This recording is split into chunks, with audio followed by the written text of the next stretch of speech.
Hi, welcome to my channel, The Soul-Filled Gentleman.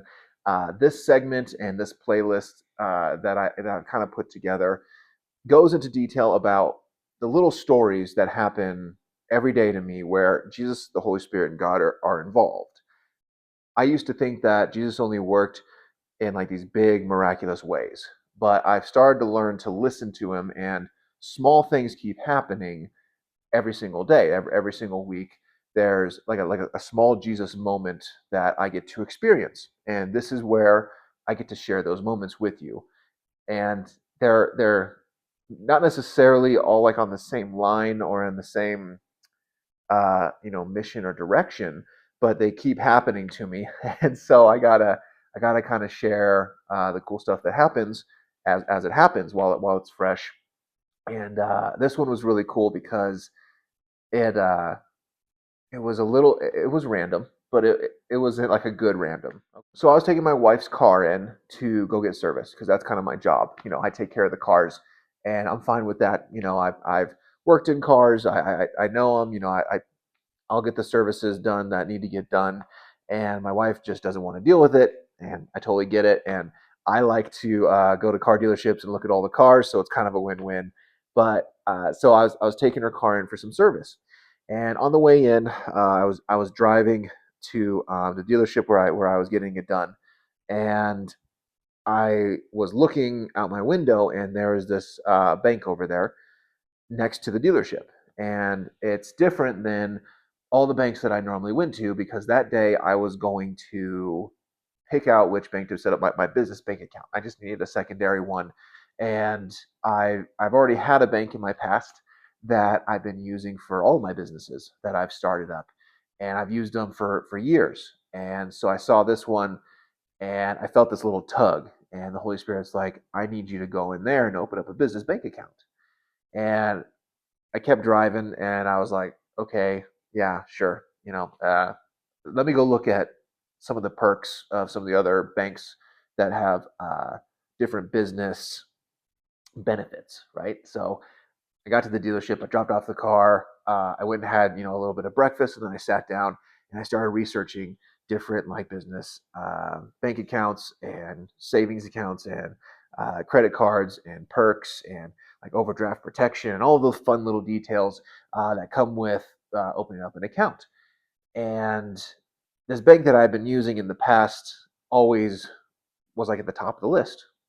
I was like, okay. And then I looked at the one that I passed. I was like, I was like, hey, God, this one is not as great. This one's clearly better. Are you sure? And he was like, I told you to go to that bank. Okay, all right, I got it. So after the car was done, I stopped in and I went to the teller and I was like, hey, I need to talk to someone about opening up a business bank account, right? So he goes, okay, let me get your name, your number. Starts writing down some of my information. And I look around and there's no like business consultant. And I was like, is there like someone I can talk to, like just real quick? I just have a couple questions about like what documents I need to bring and all that. He goes, I'm sorry, they're all either out at lunch. They called off sick. We only have one, and she's super busy. But she, well, she'll reach back out to you. Let's schedule a time. So we schedule a time a couple days out, and I go home. There's no phone call, no email, no text.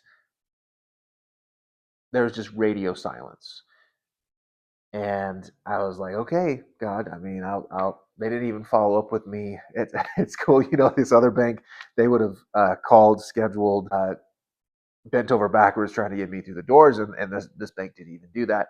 And I was like, oh, okay, I'm not like upset or anything. I was like, but I've had this experience with this other bank, and this one's not even like doing that. So I show up for my appointment. And I walk in, and there's this nice older lady working as the teller behind the desk in the front to greet me. And she goes, hey, what can I help you with? I say, I'm here for my 3 o'clock or 3:30 or whatever it was. And they said, oh, we thought you canceled. No. Kind of looked at them. I was like, nope, no, didn't cancel. Here for my appointment. They say it again. I thought, well, somebody called in to cancel me. We just assumed that it was you. So I was like, hold up. Like, I didn't call. You guys didn't call me. You just assumed that I canceled. I was like, is there anybody here to actually help me? Right. And she felt really bad. Like that to tell her. And she could kind of like sense I was like, come on. Right. And she's like, you know what? Let me take you over here. We'll sit down. And one of our consultants, she'll be right back. I think she's on lunch or something along those lines. She'll be back here shortly. I'll come grab you, and you can just talk to her real quick, and she'll be able to help you and schedule and make everything more official. So I was like, okay. So I went and sat down, and she came up to me and she was like, again, I'm really sorry. What's your name? I tell her my name. Um, she goes, oh, I used to have a son with that name. So I was just kind of like sinking into my chair, right? I was like, used to, right? And she goes, yeah, he passed away, um, and he had the same name as you. I could feel like this heavy sorrow in her voice, and being a parent, having that kid that passes away, I can't imagine the suffering that goes into that, the pain and the sorrow, and just the hurt that would go into something like that. So fast forward a couple of minutes, she left me there, and this business consultant came in and talked to me and brought me back to the back office. And as I got up and started walking away, the Holy Spirit was like, "You need to go back to that lady that sat you down, that lost your son." And I said, "Okay." So I go in and I do my meeting. We're talking about documents, different things I'm going to need to bring in, different options. Gave me some pamphlets to kind of go over before our next meeting, schedule our meeting, and I come back out and I go and I stand by the table, right? And I'm like, okay, God, I'm here. What do you need from me? He says, you need to go ask her when her son passed away, and then you need to give her a hug. I was like, okay, whoa. I don't hug strangers. That's a no for me, right? I was like, that's I'm like, I don't want any of that. He goes, no, you need to do this. He goes, you gotta go do this. So I walk in and I kind of open up the door and I knock, and she's like, what can I do for you? I said, hey, I don't mean to pry or anything, but I wanted to ask how long it's been since you've seen your son. And she said, he passed away about 2 years ago. I was like, how old was he? And she said he's in his early 30s, which means he would have been the same age as me. I asked her, would you like to hug someone with the same name as your son again at the same age? Because you haven't hugged him in a long time. And I'm here now. I have the same name as your son. Would you like a hug? So she starts crying and she stands up and she's like, yes, please give me a hug. So I give her a hug and she's weeping and she's crying. And we let go. It's in the middle of the bank, right? Just in the middle of the bank, and we let go. And God tells me to tell her that healing was for you. And so that's what I tell her. I say, hey, that healing was for you. I hope you have a blessed rest of your day. So I walk out to my car, and I get in my truck, because the appointment, like I said, I got all the documents, and I get in there.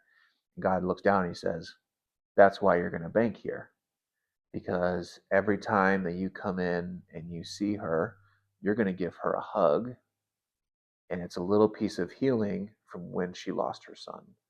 And that's why you're banking at this bank." Ooh. So I started crying a lot. I was like, oh, okay. So you wanted me to go bank here because you wanted to utilize me to help this lady heal from losing her son to cancer, and I have the same name, I'm the same age, kind of the same build and height as her son that passed away, and she wants to hug her son again, and she can't. But I can be there and give her that hug and give her that healing. So that's how God used me, was just by listening a little bit to go hug a stranger in the middle of a bank. He's like, you're going to help somebody heal today just by giving that person a hug. That was wild. So, if you're wondering, like, what are these big miraculous things that Jesus wants to use, or how is he gonna, talk to me and use me in this life, being a Christian, like, it's the small stuff that he'll use, like he did with me. It was simply just listening and then stepping forward and doing that small thing that he asked me to do. And it was just go hug a stranger today and help that person heal. Because mamas need to heal, man. There's a lot of moms that are struggling with stuff with their kids. They miss them. There's a lot of darkness, but Jesus calls us to be that light in that darkness. I can't wait to cash a check and go back there, go say hi and give her another hug, because I know that that small act is God moving. And it's not in the way that I predicted or saw, but it's what he wanted. And that's how Jesus worked in me this week.